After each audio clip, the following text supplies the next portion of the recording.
BRS నేతలంతా మీరు కూడా ఇంత బీఆర్ఎస్ సోషల్ మీడియా అన్నారు.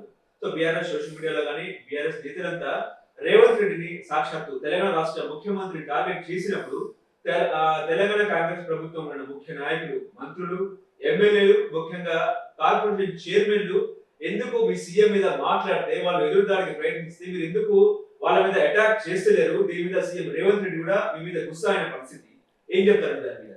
నందు గారు, ఇప్పుడు మీతో మాట్లాడుతున్నాను కదా, మాట్లాడే క్రమంలో కాంగ్రెస్ పార్టీ రక్షించుకుంటాం, మా గౌరవ సీఎం గారు రక్షించుకుంటాం, బీఆర్ఎస్ తిప్పికొడతాం. ఇక్కడ విషయం ఏమైందంటే, ఈరోజు బీఆర్ఎస్ కుట్రపడితంగా ఒక స్పాన్సర్డ్ సోషల్ మీడియా వ్యవస్థ నడిపిస్తుంది. 2023 ఎన్నికలకు ముందు సోషల్ మీడియాలో చాలా భాగం, సింహభాగం 80% ప్రజాస్వామ్య స్ఫూర్తితోటి అధికార బదలాయింపు జరుగుతూనే స్వేచ్ఛ జరుగుతుంది, నిజమైన తెలంగాణకు సంబంధించిన ఆశయాలు స్థాపించబడతాయని సోషల్ మీడియా కాంగ్రెస్ పార్టీ అడిగినా అడగకుండా చాలా స్వచ్ఛందంగా పాత ప్రభుత్వాన్ని కూల్చివేయడంలో, పాత ప్రభుత్వాన్ని ప్రజలు తిరస్కరించడంలో ఒక అద్భుతమైన గణనీయమైన పాత్ర పోషించింది. అందుకోసం 2023 ముందు సోషల్ మీడియా ఏదైతుందో వాళ్ళందరికీ నేను ఒకసారి చేతులెత్తి నమస్కరిస్తున్నాను. 2024లో కూడా సోషల్ మీడియా మాకు పూర్తిగా సహకరిస్తూ ఉన్నది, నిజాలుగా చెప్తుంది. కానీ ఎప్పుడైనా మేము ఏమంటాం, మీడియా ఇప్పుడు నిజాలుగా చెప్పాలి, అబద్ధాలుగా చెప్పాలి. అబద్ధాలు నిజంగా చెప్పే కల్చర్ని కాంగ్రెస్ పార్టీ వ్యతిరేకిస్తుంది, రాహుల్ గాంధీ గారు వ్యతిరేకిస్తుంటారు.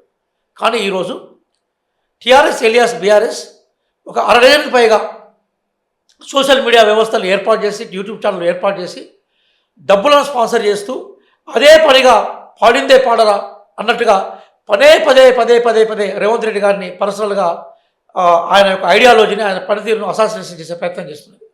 కాబట్టి కాంగ్రెస్ పార్టీ అన్ని శ్రేణుల్లో దాన్ని వ్యతిరేక ప్రయత్నం చేస్తూ ఉన్నాం. అయితే ఏమవుతుందంటే, వాళ్ళు స్పాన్సర్డ్ మీడియా పర్టికులర్ అంశాల మీద ఫోకస్ చేస్తూ ఉన్నప్పుడు ఏమైతే ఉంటుందంటే, చిల్లర మల్లర విషయాల మీద వాళ్ళగా కామెంట్ చేసే అవకాశం మాకు ఉండదు. మేము హుందా పాలిటిక్స్ కోరుకుంటున్నాం. అయినప్పటికీ సందర్భం ఉన్న దగ్గర, అవకాశం ఉన్న దగ్గర, అవసరం ఉన్న దగ్గర ఖచ్చితంగా మా పార్టీని, మా నాయకుల్ని మేము కాపాడుకునే ప్రయత్నం చేస్తున్నాం కూడా. ఎమ్మెల్యేలు కానీ, మంత్రులు కానీ, అట్లాగే కార్పొరేషన్ చైర్మన్లు కానీ ఈరోజు ప్రజల్లో ఉన్నారు, ప్రజల సమస్యలు వింటూ ఉన్నారు. వాళ్ళకేం పని లేదు, బీఆర్ఎస్ ఏరియాస్ చేయడానికి ఏం పని లేదు. తెల్లారైతే క్రిటిసిజంలో బాగున్నారు, మేము అభివృద్ధిలో బాగున్నాం. కాబట్టి వాళ్ళగా మాట్లాడడానికి మేము ప్రయత్నం చేయట్లేదు. అంటే సీఎం వ్యాఖ్యల మీద వాళ్ళు చేసిన వ్యాఖ్యలకి మీరు సీరియస్గా తీసుకోవట్లేదంటారా? చాలా సీరియస్గా తీసుకుంటాం. మేమేమంటున్నాం, సీఎం మాకు ఒక దిశ నిర్దేశం చేస్తారు. అదేంటి, అభివృద్ధితో కూడుకున్న Telangana, a model state. The entire remaining 27 states have to look towards Telangana. Telangana మోడల్ని ఈరోజు ప్రపంచానికి పరిచయం చేయాలనుకుంటున్నాం, భారతదేశంలో ఆదర్శపరంగా నిలపాలనుకుంటున్నాం. అది సీఎం గారు మాకు ఆ దిశ నిర్దేశించారు. కాబట్టి రాహుల్ గాంధీ గారి ఐడియాలజీ, అట్లాగే సీఎం గారి గవర్నెన్స్ ఏదైతుందో, పరిపాలనా విధానం ఏదైతుందో, ఆ రెండింటిని తీసుకొని ముందుకు పోతున్నాం. టీఆర్ఎస్ అవాకులు చవాకులు పెలిసి మేము అభివృద్ధి అయిపోయి డైవర్ట్ చేసే ప్రయత్నం చేస్తున్నారు. మేము ఆ డైవర్షన్లోకి పోయి వాళ్ళ ట్రాప్లో పడడానికి మేము సిద్ధంగా లేము. అంటే సీఎం వ్యక్తిగత అంశాల మీద, సీఎం ఆంగ్ల భాష మీద వాళ్ళు కామెంట్ చేస్తా ఉంటే మీరేమో టేకింగ్ తీసుకుంటున్నారు, అది చర్చ. అస్సలుగా తీసుకోవట్లేదు. ఒక విషయం గుర్తుపెట్టుకోండి, నేను ఒకటే విషయం చెప్పాను.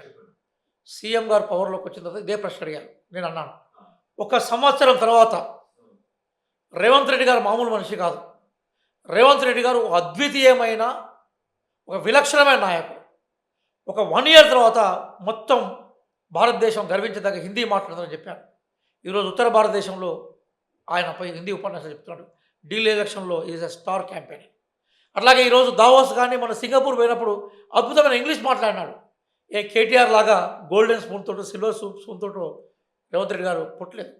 చాలా సాధారణమైన రైతు కుటుంబంలో పెట్టినాడు, సాధారణమైన పాఠశాల చదువుకున్నాడు, కానీ నేర్చుకున్నాడు. తన అనుభవంతో ఈరోజు ప్రపంచం గర్వించదగ్గ ఉపన్యాసాలు ఇస్తున్నాడు. గర్వపడాలి రేవంత్ రెడ్డి గారిని చూసి, గర్వపడుతున్నాం కూడా మేము. ఇప్పుడు రేవంత్ రెడ్డి సీఎం గారి దావోస్ పర్యటనలో ఒక ఫోటో బయటకు వచ్చింది. అదేంటంటే, పక్క రాష్ట్ర ముఖ్యమంత్రి నారా చంద్రబాబు నాయుడు గారు, పక్క రాష్ట్ర మంత్రి లోకేష్ గారితో అదేవిధంగా ఆయన ఫోటో దిగినారు. ఆ ఫోటో ఇప్పుడు బయటకు వచ్చింది. ఆ ఫోటో మీద చర్చ ఏంటంటే, ఆయన రాష్ట్ర ముఖ్యమంత్రిగా వెళ్ళలేదు, టీడీపీ అధికార ప్రతినిధిగా వెళ్ళారు, ఆ టీడీపీ చేతిలో కీలు బొమ్మగా మారారు, చంద్రబాబు ఆధీనంలో ఉన్నారు అనే రకరకాల వార్తలు వినిపిస్తున్న నేపథ్యంలో మీరు కాంగ్రెస్ పార్టీ సీనియర్ నాయకుడు ఏం చెప్తారు సార్ దీని మీద? నందు గారు, ఈ ప్రశ్న మీరు కవిత గారిని అడిగితే బాగుంటుంది.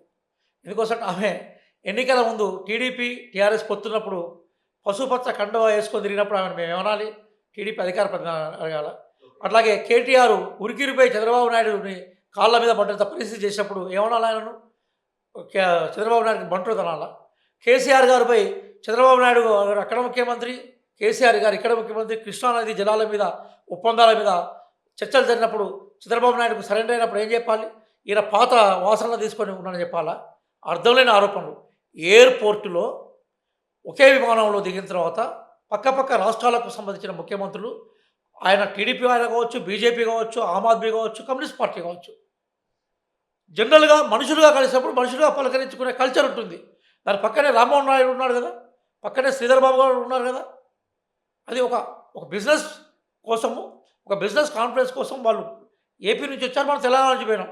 ఇద్దరే కాదు కదా, మిగతా రాష్ట్రాల ముఖ్యమంత్రులు వచ్చారు కదా, అందరితో కలిశాడు కదా, అందరు అధికారులతో కలిశాడు కదా. పచ్చ కామర్ల రోజుకి లోకమంతా పచ్చగానే కనబడుతూ ఉంటుంది. పాపం వాళ్ళు ఇంకా టీఆర్ఎస్ నాయకులు వాళ్ళ పచ్చవాసనలు మర్చిపోలేదు కాబట్టి వాళ్ళకు లోకమంతా అట్లే కనబడుతూ ఉన్నది.